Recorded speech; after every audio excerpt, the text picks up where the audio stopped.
আমরা এই স্বাধীনতার পর থেকে এটাই দেখেছি, লুটপাট, দুর্নীতি, মারামারি, দেশের টাকা পাচার, আছে না নাই? এগুলোর পুনরাবৃত্তি আমরা চাই।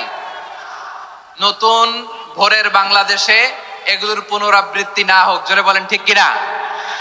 আমাদের বিশ্ববিদ্যালয়ের ক্যাম্পাসগুলোতে রিসার্চ হোক, উন্নত মানের রিসার্চ, গবেষণা হোক, যেরকম আমরা অন্যান্য দেশে দেখি। যেই ছাত্রদের হাতে কলম লেগেছে ওই হাতে অস্ত্রের স্পর্শ না লাগুক, চিল্লায় বলেন ঠিক কিনা? আমরা নতুন ভোরের বাংলাদেশে বুক বাঁধা স্বপ্ন নিয়ে সামনে আগাতে চাই।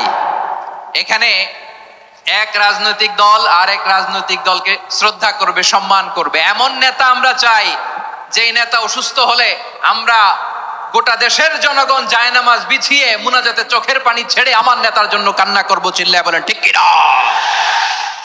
এরকম নয়া রাজনৈতিক বন্দোবস্ত আমরা চাই কি চাই না?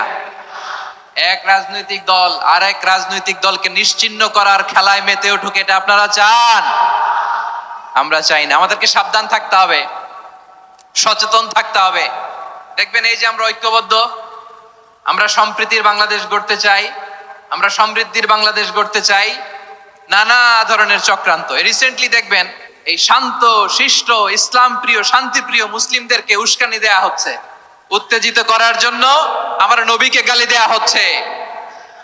আরশের অধিপতি আল্লাহ রাব্বুল ইজ্জাতের নামে এমন অশ্লীল শব্দ ব্যবহার করা হচ্ছে যেগুলো মুখে তোলা আমাদের পক্ষে সম্ভব না। প্রিয় ভাইরা, আমরা আজকের এই চাঁপাইনবাবগঞ্জের বিশাল ঐতিহাসিক তাফসীরুল কোরআনের প্রোগ্রাম থেকে এই এন্টিরিম গভর্নমেন্টের কাছে বিনীত আবেদন জানাতে চাই, আপনারা শান্তিপ্রিয় মুসলিম জনতার ধৈর্যের পরীক্ষা নেবেন না। ধৈর্যের পরীক্ষা আপনারা নেবেন না। সহ্যের সীমা ছাড়িয়ে গেলে জনতা নিজেই আইন প্রয়োগ করার, বিচার করার দায়িত্ব হাতে তুলে নিবে।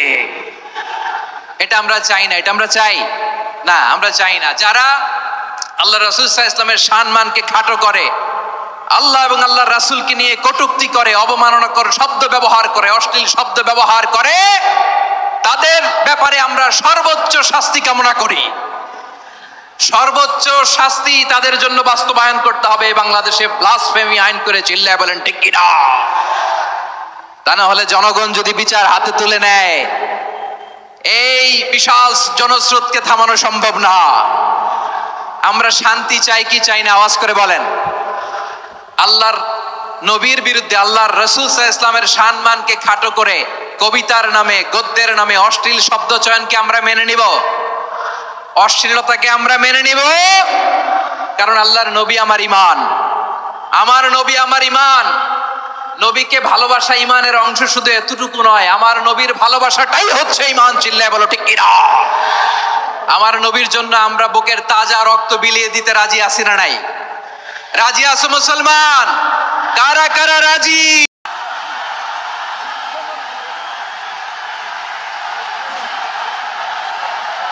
সম্মানিত চাঁপাইনবাবগঞ্জবাসী, আজ আমরা গর্বিত, আজ আমরা উচ্ছ্বাসিত। আমাদের আজকে কোটি যুবকদের আইকন, বিশ্বনন্দিত ফয়সালা করণ। আসসালামু আলাইকুম ওয়া রাহমাতুল্লাহি ওয়া বারাকাতুহু।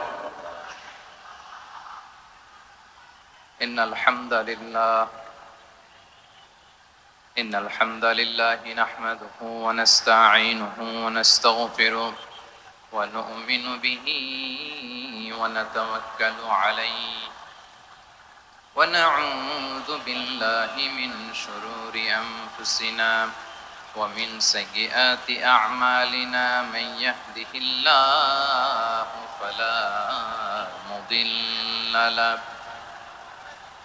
ومن يضلل فلا هادي له أي فلن تجد له وليا مرشدا ونشهد أن لا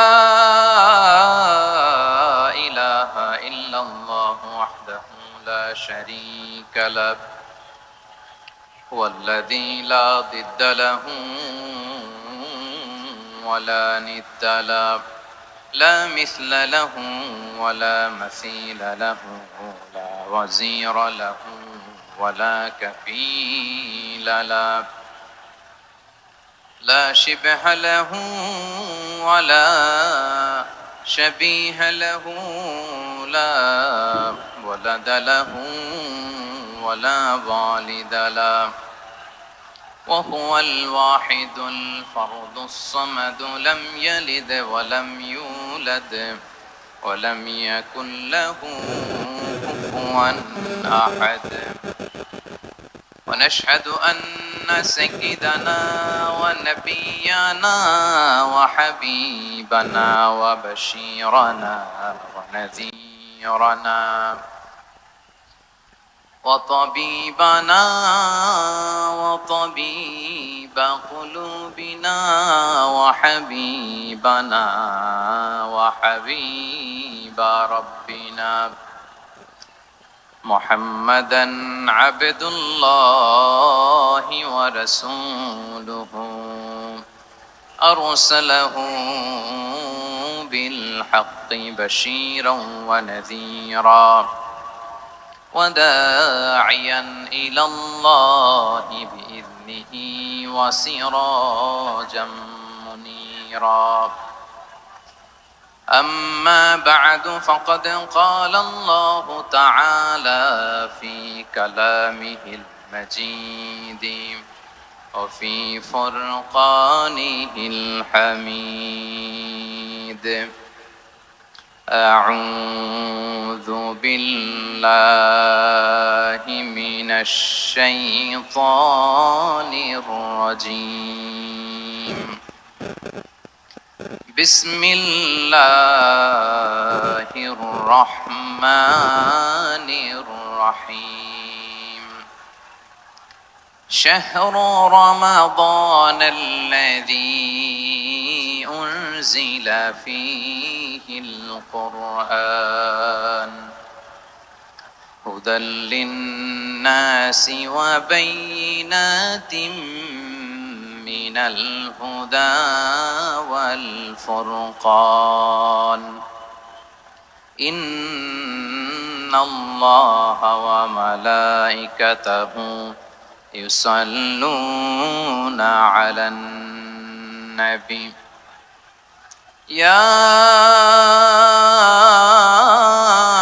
أيها الذين آمنوا صلوا عليه وسلموا تسليما اللهم صل على محمد وعلى آل محمد كما صليت على إبراهيم وعلى آل إبراهيم إنك حميد مجيد اللهم بارك على محمد وعلى آل محمد كما باركت على إبراهيم وعلى آل إبراهيم إنك حميد مجيد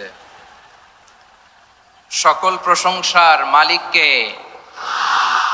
সকল ক্ষমতার উৎসকে কেউ যেটা পারে না পারেন কে কেউ যেটা দেখে না দেখেন কে কেউ যেটা শোনে না শোনেন কে সে আল্লাহ রাব্বুল ইজ্জা ওয়াল জালালের দরবারে আমরা শুকরগুজার হচ্ছি আমরা সবাই পড়ছি কালিমাতুশ শুকর আলহামদুলিল্লাহ প্রিয় চাপাই নবাবগঞ্জবাসী গলা ছেড়ে দিয়ে আওয়াজ করে আমার সাথে পড়ুন রব্বানা লাকাল হামদ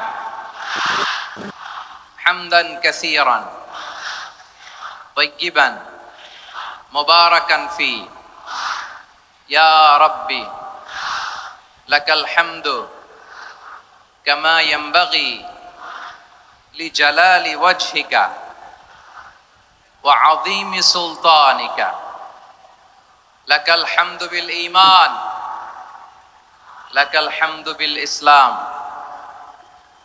লাকাল হামদু বিল কুরআন আমার প্রিয় ভাইয়েরা আপনারা সবাই ভালো আছেন সুস্থ আছেন সবাই জোহরের সালাত আদায় করতে পেরেছেন তো জামাতে দুপুরের খাবার খেয়েছিলেন আমিও খাই নাই আপনারা খান নাই আমিও খাই নাই নেমেই চলে আসছি না খেয়ে চলে আসছি শুনলাম যে লাখো লাখো ইসলাম প্রিয়, কোরআন প্রিয় তৌহিদি জনতা আজকে এখানে একত্রিত হয়েছে। চলে এসেছি সরাসরি, আলহামদুলিল্লাহ।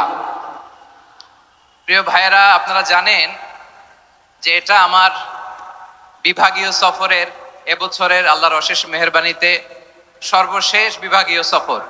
রাজশাহী বিভাগের প্রোগ্রাম এই চাপাই নবাবগঞ্জে হচ্ছে, আলহামদুলিল্লাহ। আমি সবাইকে অন্তরের অন্তঃস্থল থেকে শুকরিয়া জানাই যারা এই প্রোগ্রামে আপনারা অংশগ্রহণ করেছেন। আমি অন্তরের অন্তঃস্থল থেকে ধন্যবাদ এবং মোবারকবাদ জানাতে চাই আজকের প্রোগ্রামের অর্গানাইজিং কমিটিকে। খুব সম্ভবত জাবালুন নূর ফাউন্ডেশনের উদ্যোগে আজকের চাপাই নবাবগঞ্জের এই ঐতিহাসিক তাফসিরুল কোরআনের প্রোগ্রাম আয়োজন হয়েছে। দীর্ঘ অনেক দিন, অনেক কষ্ট করে, অনেক প্ল্যান করে, প্রোগ্রাম করে পুরো জেলা শহর, বিভাগীয় শহরের সব ক্যাপাসিটিকে একসাথে করে ওনারা আজকের এই চমৎকার কোরআনের বাগানকে সাজিয়েছেন। আমি অন্তরের অন্তঃস্থল থেকে এই জাবালুন নূর ফাউন্ডেশনকে ধন্যবাদ দিতে চাই। আজকের প্রোগ্রামে উপস্থিত আছেন চাপাই নবাবগঞ্জ জেলার সম্মানিত ব্যবসায়ী বৃন্দ, চাকরিজীবী বৃন্দ, সমাজ সেবক বৃন্দ, ছাত্র জনতা, পর্দার আড়ালে মায়েরা, বোনেরা, আইন শৃঙ্খলা বাহিনী, প্রশাসনের ভাইয়েরা, বিশেষ করে সেনাবাহিনী, র্যাব, বিজিবি, ভলান্টিয়ার্স, সাংবাদিক বন্ধুরা, মিডিয়া কর্মী, ইউটিউবার্স, আমি সবাইকে অন্তরের অন্তঃস্থল থেকে শুভেচ্ছা এবং মোবারকবাদ জানিয়ে শুরু করছি। আমি ধন্যবাদ দিতে চাই আজকের প্রোগ্রামের সম্মানিত সভাপতি মহোদয়, প্রধান অতিথি মহোদয়, বিশেষ অতিথি মহোদয় বৃন্দদেরকে যারা আজকের প্রোগ্রামে উপস্থিত হয়ে প্রোগ্রামকে